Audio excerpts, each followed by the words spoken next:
વાગરા તાલુકાના મુલેર ગામમાં ભયનું સામ્રાજ્ય ઊભું કરવાના ઈરાદે રચાયેલા હત્યાના કાવતરાનો પર્દાફાશ થયો છે. ગત 16મી ફેબ્રુઆરીના રોજ બનેલી આ ઘટનામાં વાગરા પોલીસે સુરતથી 2 આરોપીઓની ધરપકડ કરી છે, જ્યારે મુખ્ય સૂત્રધાર ગણાતો હનીફ ગઢ હજુ પણ ફરાર છે.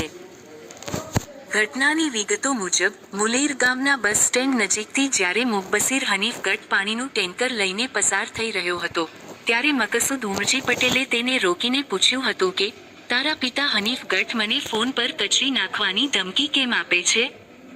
આ સાંભળતા જ ઉશ્કેરાયેલા મુબ્બસીરે તેના પિતાને ફોન કરી બોલાવ્યા હતા. થોડી જ વારમાં મુખ્ય સૂત્રધાર હનીફ ગઢ તેની ગાડીમાં સુફિયાન ગઢ સાથે આશરે 100ની સ્પીડે ધસી આવ્યો હતો અને સીધી જ ગાડી મકસૂદ પટેલ પર ચડાવી દીધી હતી.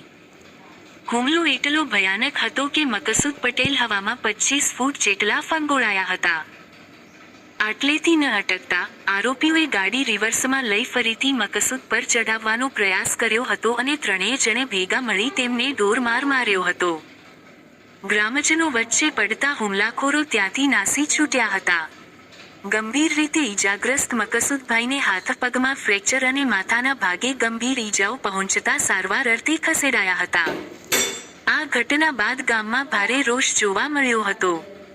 આરોપીઓએ આગોતરા જામીન મેળવવાના પ્રયાસો કર્યા હતા, પરંતુ મુલેર ગામના 126 જેટલા જાગૃત નાગરિકોએ સહી સાથેની અરજી રજૂ કરી જામીનનો વિરોધ કર્યો હતો. લોકરોષ અને ગુનાની ગંભીરતાને ધ્યાને રાખી કોર્ટે આરોપીઓની જામીન અરજી નામંજૂર કરી હતી. વાગરા પોલીસે ટેકનિકલ સર્વેલન્સ અને બાતમીદારોની મદદથી વોન્ટેડ આરોપીઓનું પગેરું દબાવ્યું હતું. આખરે, મુબ્બસીર ગઢ અને સુફિયાન ગઢ સુરતથી પોલીસના સકંજામાં આવી ગયા છે. હાલમાં પોલીસ પકડાયેલા બંને આરોપીઓની પૂછપરછ કરી રહી છે અને મુખ્ય સૂત્રધાર હનીફ ગઢ સુધી પહોંચવા માટે ચક્રો ગતિમાન કર્યા છે.